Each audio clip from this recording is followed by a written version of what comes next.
بسم اللہ الرحمن الرحیم۔ السلام علیکم دوستو، میں محمد افتخار آپ کے اپنے چینل ہسٹری اینڈ سٹوریز میں حاضر ہوں۔ حضرت عمر فاروق رضی اللہ تعالیٰ عنہ کا دور حکومت قسط نمبر 8 کے ساتھ حاضر ہے۔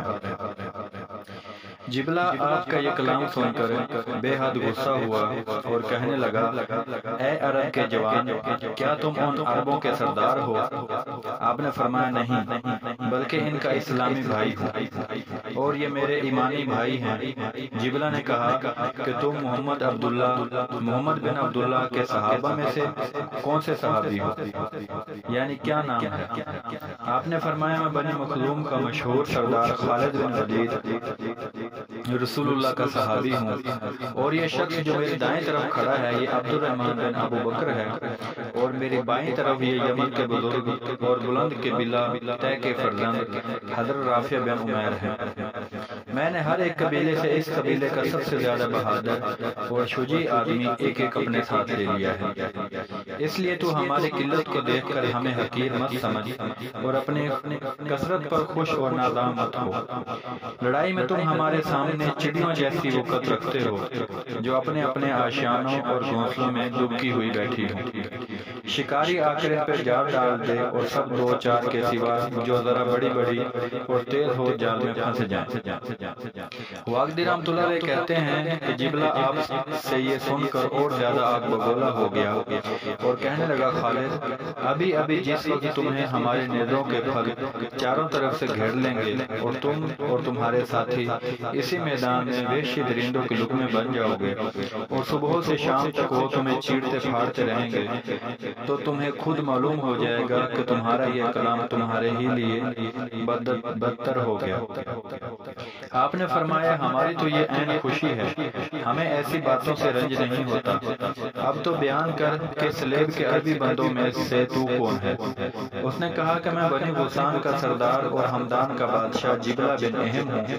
آپ نے فرمایا، تو ہی ہے اسلام سے پھرنے والا، گمراہی، ضلالت اور تاریکی کی طرف جانے والا؟ اس نے کہا نہیں، بلکہ ذلت اور رسوائی پر عزت کو ترجیح دینے والا۔ آپ نے فرمایا، بلکہ اپنے نفس کو زیادہ ذلیل کرنے والا، اس کو خوار کرنے والا، کیونکہ بزرگی اور کرامات اور دار السقا اور فنا اور وراء الورا اس دار البقا میں ہے جہاں کل سب کو جانا ہے۔ جبلہ بن اہم نے کہا، مخزومی بھائی، زیادہ باتیں نہ بناؤ، تمہاری نیز تمہارے ساتھیوں کی سلامتی اور بقا اسی سردار کے ساتھ وابستہ ہے جو تمہارے ہاتھوں میں گرفتار ہے، کیونکہ مجھے اس بات کا خوف ہے کہ اگر میں نے تم پہ حملہ کر دیا تو ایسا نہ ہو کہ تم میرے حملہ کرنے سے قبل اسے قتل کر دو۔ بادشاہ کے نزدیک چونکہ یہ زیادہ مقرب ہے اور نسب میں بھی اسی سے قریب ہے، اس لیے تم اسے چھوڑ دو تاکہ میں بھی اس کے سبب تمہاری جان بخشی کروں۔ تم لوگ تعداد میں بہت ہی کم ہو اور ہماری تعداد بہت زیادہ ہے۔ آپ نے فرمایا کہ اسے بغیر قتل کیے نہیں چھوڑ سکتا، اور نہ مجھے اس کی پرواہ ہے کہ اس کے قتل کے بعد تم میرے ساتھ کیا سلوک کرو گے۔ باقی تیرا یہ کہنا ہے کہ میں باوجود اپنی کثرت تعداد کے تم سے اور تمہارے ساتھیوں سے لڑائی میں کوتاہی کر رہا ہوں، کسی طرح انصاف پر مبنی نہیں ہے۔ ہمیں خود معلوم ہے کہ ہم کل 12 آدمی ہیں اور تمہاری اس قدر بہتات ہے کہ ہم تمہارے گھوڑوں کے باغوں، نیزوں کی نوکوں اور تلواروں کی باڑوں نے چاروں طرف سے گھیر رکھا ہے۔ ہاں، اگر انصاف ہے تو ایک ایک سوار ایک ایک کے مقابلے میں آتا رہے۔ اگر تم نے ہمیں مار ڈالا تو یہ تمہارا سردار موجود ہے اور نہایت آسانی سے تمہارے ہاتھ آ جائے گا، اور اگر اللہ تبارک و تعالیٰ نے ہمیں تم پر غلبہ دے دیا، کیونکہ مدد و نصرت اور غلبہ اسی کے دست میں ہے، جسے چاہے عنایت کریں، تو چونکہ تم خود اسی سردار سے پہلے دائی اجل کو لبیک کہہ لو گے، اسی لیے اس کا قتل ہونا تمہیں کچھ بھی ناگوار نہیں معلوم ہوگا۔ علامہ واقدی کہتے ہیں کہ جبلہ نے یہ سن کر اپنا سر جھکا لیا اور تمام گفتگو اور حضرت خالد بن ولید کا جواب سنانے کے لیے حاکم عمودیہ کے پاس چلا گیا۔ حاکم عمودیہ یہ جواب سن کر نہایت بےرحم ہوا اور اپنی تلوار کو میان سے کھینچ لیا۔ حضرت خالد اس کی یہ حرکت دیکھ کر سمجھ گئے کہ میان سے تلوار سونت کر کھڑا ہونا لڑائی کا گویا ارادہ کرنا ہے، مگر جس وقت عمودیہ حاکم عمودیہ یہ لڑائی کے ارادے سے آپ کی طرف بڑھا تو جبلہ نے اسے منع کر دیا اور اسے سلیب کے نیچے کھڑا کر کے خود آپ کے پاس آیا اور کہنے لگا، مخدومی بھائی، تمہارے قول کے باموجب لڑائی بے شک انصاف کو چاہتی ہے، مگر یہ بنی اصفر رومی گبرو بھیڑ بکری کی طرح ہیں، کسی بات کو نہیں سمجھتے۔ میں نے اپنی اور تمہاری گفتگو ان سے بیان کر دی ہے، وہ میدان میں نکل کر لڑنے کو راضی ہو گئے ہیں، تم میں سے جس شخص کو میدان میں نکل کر لڑنا منظور ہو وہ آگے بڑھے۔ حضرت رافع بن عمیر الطائی کا بیان ہے کہ حضرت خالد بن ولید نے میدان میں نکل کر حل من مبارک کا نعرہ لگانا چاہا، مگر حضرت عبد الرحمن بن ابی بکر صدیق نے آپ کو روکا اور کہا، ابا سلیمان، رسول اللہ کی قبر شریف اور حضرت بکر صدیق کے بڑھاپے کی قسم، میرے سوا اس کے مقابلے کے لیے کوئی نہ نکلے۔ محت المقدور جان توڑ کوشش کروں گا، ممکن ہے کہ میں اپنے والد ماجد جناب حضرت بکر صدیق سے جا ملوں۔ آپ نے یہ ان کا ارادہ دیکھ کر شاباش دی اور فرمایا، اللہ تعالیٰ تمہارے مقام کو بلند اور تمہارے افعال کو مشہور فرما دے۔ یہ سن کر حضرت عبد الرحمن بن ابو بکر اپنے ساتھیوں کے بیچ میں سے نکلے۔ آپ اس وقت حضرت عمر کے گھوڑے پر سوار تھے جو آپ کے حصہ میں جنگ اجنادین کے غنائم میں سے آیا تھا۔ یہ گھوڑا نصرانی عربوں کی قوم بنی لخم اور جذام کے گھوڑوں میں سے تھا جو ناب میں پوڑا گھوڑا تھا۔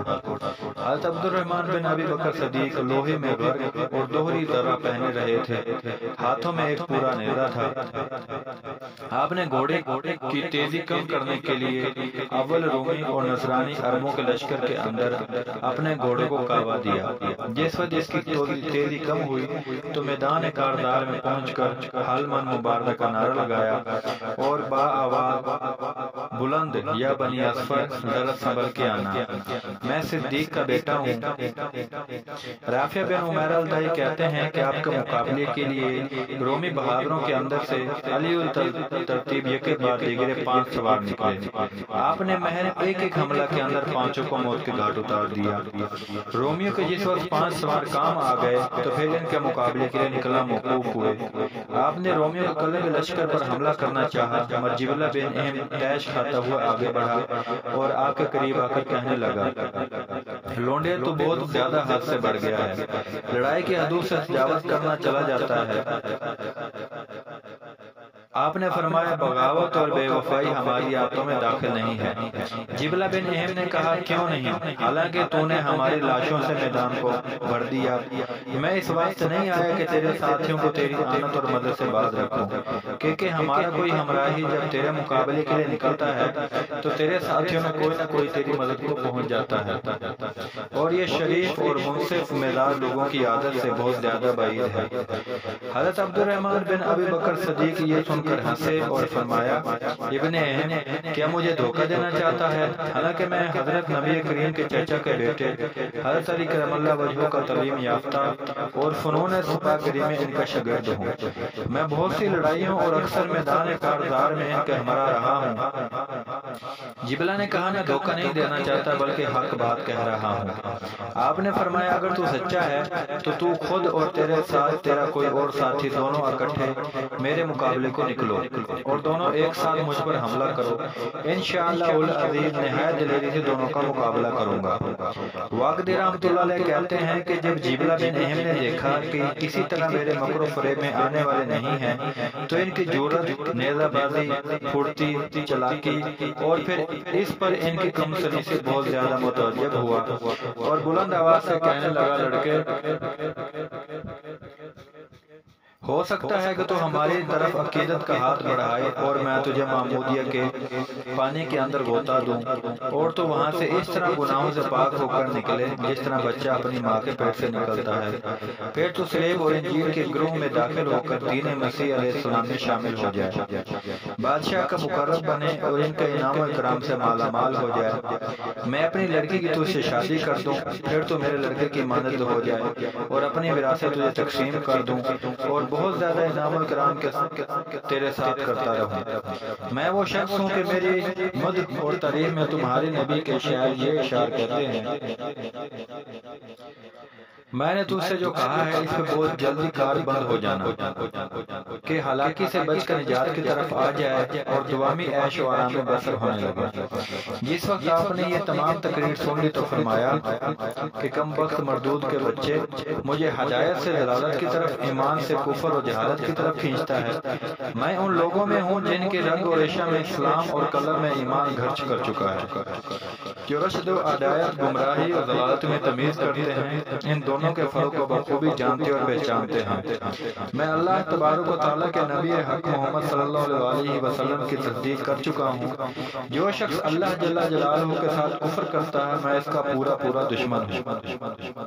لے اب لڑائی کے لیے ہوشیار ہو جا اور ان مکر و فریب کی تہوں کو علیحدہ رکھ تاکہ میں تیرے ایک ایسا جچا ہاتھ رسید کر دوں تاکہ تیری موت تجھے یاد کرتی ہوئی تیرے پاس بہت جلد چلی آئے، اور میں تجھے خاک و خون میں ملا دوں، اور پھر اہل عرب تجھے جیسے کافر اور سلیب کے بندے کو اپنی طرف منصور کرنے میں تکلیف نہ اٹھائیں۔ جبلہ آپ کی یہ بات سن کر جل بھون گیا اور حملے کے ارادے سے نیزہ سنبھال کر ان کی طرف جھپٹا اور چاہا ہی تھا کہ وار کر دے، مگر آپ نے داؤ کاٹ کے وار خالی کر دیا اور نہایت زور و شور کے ساتھ خود بھی حملہ آور ہو گئے۔ دونوں حریفوں میں نیزہ بازی ہونے لگی اور فن و حرک کے جوہر آ کے ان کے قدموں پر لوٹنے لگے۔ نیزہ کی یہ لڑائی دیر تک ہوتی رہی، حتیٰ کہ حضرت عبد الرحمن کے بازو نیزہ کی قسم دکھلاتے دکھلاتے اس کے اٹھانے سے سست پڑ گئے۔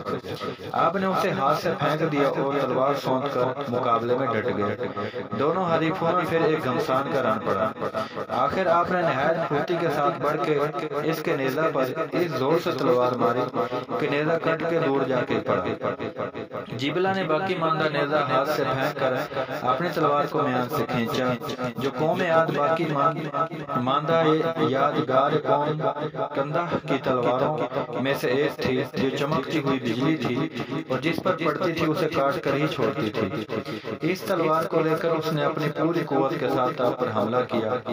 حضرت رافع بن عمیر الطائی کہتے ہیں کہ واللہ ہم جبلہ کی لڑائی میں حضرت عبد الرحمن بن ابی بکر کا استقبال اور اس کے آواز میں ان کے ساتھ داؤ پیچ، خصوصاً جب وہ بغیر کسی معین و مددگار کے پہلے 5 شخصوں سے لڑ چکے تھے، دیکھ کر بہت تعجب کر رہے تھے۔ لڑائی نازک صورت اختیار کرتی چلی جاتی تھی۔ آخر ایک دفعہ دونوں بہادروں کی تلواریں ایک ساتھ اٹھیں اور نہایت ضرر کے ساتھ دونوں جانبازوں پر پڑیں، مگر حضرت عبد الرحمن کس قدر سبقت کی، آپ کی تلوار کو اس نے ڈھال پر لے لیا، مگر یہ ڈھال کو کاٹتی ہوئی خود تک پہنچ گئی، اور چونکہ یہ دھار پر رکھی ہوئی تھی اس لیے دوہری ہو گئی۔ جبلہ کہ اس سے پورا زخم آیا جس سے خون بہنے لگا۔ ادھر جبلہ کی تلوار آپ کے اوپر پڑی جو ذرہ کو کاٹتی ہوئی آپ کے شانے کو زخمی کر گئی۔ آپ نے اگرچہ تلوار کی ضرب کو محسوس کر لیا، لیکن اس قرینے اور طریقے سے کھڑے رہے کہ گویا آپ کو کسی قسم کا صدمہ نہیں پہنچا۔ پھر فوراً ہی گھوڑے کو پیچھے پھیر کر اس کی باغیں چھوڑ دیں تاکہ آپ حضرت خالد بن ولید اور اپنے تمام ساتھیوں کے پاس پہنچ گئے۔ حضرت خالد بن ولید نے آپ نے دریافت کیا کیا کوئی ضرب پہنچ گئی ہے؟ آپ نے کہا ہاں پہنچ گئی، اور کھول کر دکھلائی۔ مسلمانوں نے اسے گھوڑے سے اتار کر اور زخم کو مضبوط کر کے باندھ دیا۔ اس کے بعد حضرت خالد بن ولید نے فرمایا صدیق کے بیٹے، مجھے معلوم ہے کہ جبلہ نے تمہیں تلوار کی ضرب کے ساتھ مجروح کر دیا ہے۔ میں نے تمہارے باپ کی بیعت کی اور ان کے صدق کی قسم، جس طرح اس نے تمہیں زخمی کر کے ہمارے دلوں کو صدمہ پہنچایا ہے، اسی طرح میں بھی اس کو اس کے بدلے میں رنج پہنچا کر رہوں گا۔ یہ کہہ کر آپ نے اپنے غلام حمام کو زور سے آواز دی کہ اس بد دین کو میرے پاس لاؤ۔ حمام والی کنسرین کو آپ کے پاس لایا۔ آپ نے فوراً تلوار سے اس کی گردن اڑا دی۔ رومیوں نے جب اپنے سردار کا سر اس طرح کٹتا ہوا دیکھا تو انہیں بے حد افسوس ہوا۔ جبلہ بن اہم غصہ میں بھر گیا اور مسلمانوں سے مخاطب ہو کر کہنے لگا، تم نے بدعہدی اور بے وفائی کی، اس لیے قتل کے مستوجب ہو گئے۔ یہ کہہ کر اس نے نصرانی عربوں اور رومیوں کو لڑائی پر اکسایا اور کہنے لگا کہ ان میں سے کسی کو زندہ نہ چھوڑو۔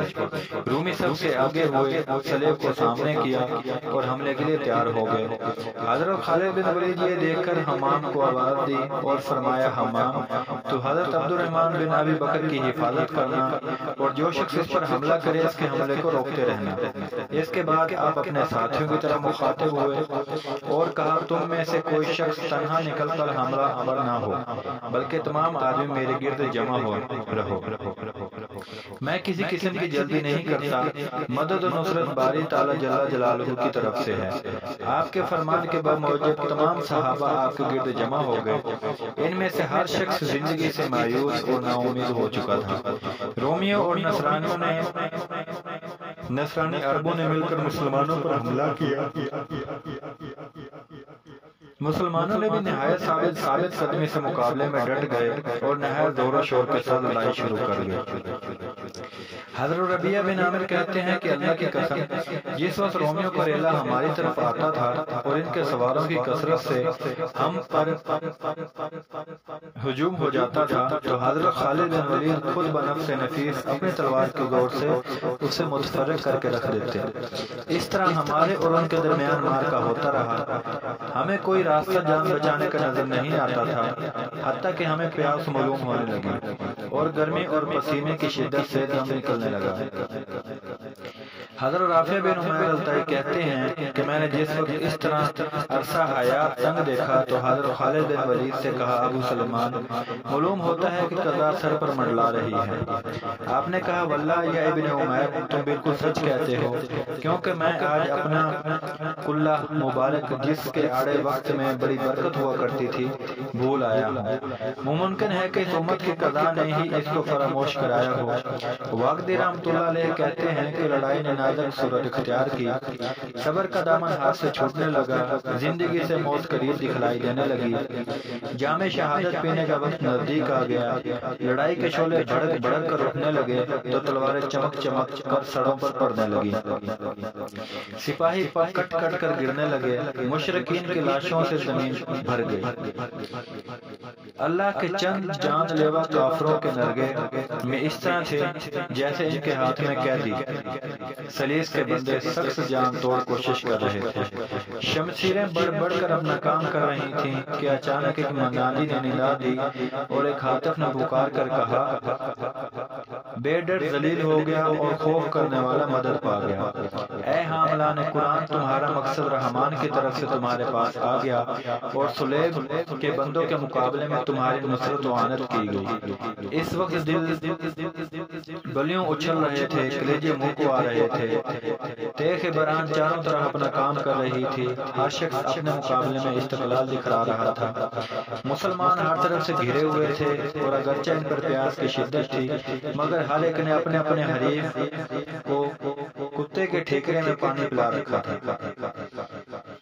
واقدی رحمۃ اللہ علیہ کہتے ہیں کہ بسلسلہ روایت حضرت اسحاق بن عبداللہ سے روایت کرتے ہیں کہ اجندین وغیرہ کی ہر لڑائی میں حضرت ابو عبیدہ بن جراح کے ساتھ رہا ہوں۔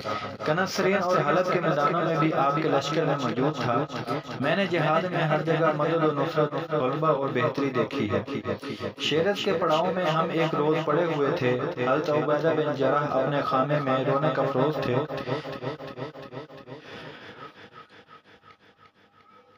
کہ دفعتاً آپ مسلمانوں کو آواز دیتے ہوئے اپنے خیمے سے باہر آئے۔ آپ کی زبان پر یہ الفاظ جاری تھے، یا معاشر المسلمین، یعنی چلو اے مسلمانوں، چلو بہادران اسلام گھر گئے۔ مسلمان لبیک کہتے ہیں، ہر جہاز طرف سے آپ کی طرف دوڑے اور دریافت کرنے لگے کہ حضرت کیا ہوا۔ آپ نے کہا کہ ابھی ابھی میں سو رہا تھا تو رسول اللہ نے مجھے جھڑک کر جگایا اور سختی کے لہجے میں فرمانے لگا، اے ابن جراح، کیا تم بزرگ قوم کی نصرت سے پڑے سو رہے ہو؟ اٹھو اور خالد سے جا ملو کہ مردود قوم نے انہیں گھیر لیا ہے، انشاءاللہ تم ان سے جا ملو گے۔ واقدی رحمۃ اللہ علیہ کہتے ہیں کہ مسلمان یہ سنتے ہی اپنے ہتھیاروں کی طرف دوڑے، زرہیں پہن کر اسلحہ لگا بے زین کے گھوڑوں پر سوار ہو حضرت خالد اور آپ کے ساتھیوں کی طرف جلدی جلدی دوڑنے لگے۔ حضرت ابو عبیدہ بن جراح گھوڑے پر سوار ہو کر لشکر کے آگے آگے چلے جا رہے تھے کہ اچانک آپ کی نگاہ ایک سوار پر پڑی جو گھوڑا سر پر دوڑائے تمام لشکر سے آگے اڑا چلا جا رہا تھا۔ حضرت ابو عبیدہ بن جراح نے یہ دیکھ کر چند سواروں کو حکم دیا کہ گھوڑا بڑھا کر اس سوار سے جا ملے، مگر چونکہ یہ سوار ہوا سے باتیں کرتا چلا جا رہا تھا اس لیے کوئی سوار اس تک نہ پہنچ سکا۔ جب تمام گھوڑے اس کا پیچھا دباتے دباتے ہانپنے لگے اور دم چھوڑ گئے تو حضرت عبیدہ بن جراح نے سمجھا کہ یہ کوئی فرشتہ ہے جو اللہ تبارک و تعالیٰ نے ہمارے لشکر کی رہبری کے لیے بھیجا ہے۔ دوستو 8 نمبر قسط یہیں تک ہے، انشاءاللہ 9 نمبر قسط کے ساتھ جلد حاضر ہوں گے۔ دوستو ویڈیو ضرور دیکھیں، کمنٹ باکس میں کمنٹ ضرور دیں، ویڈیو کو شیئر ضرور کریں، انشاءاللہ العزیز اللہ تعالیٰ آپ کو اس کا اجر دے گا۔ انشاءاللہ 9 قسط کے ساتھ جلد حاضر ہوں گے، تب تک کے لیے اللہ حافظ۔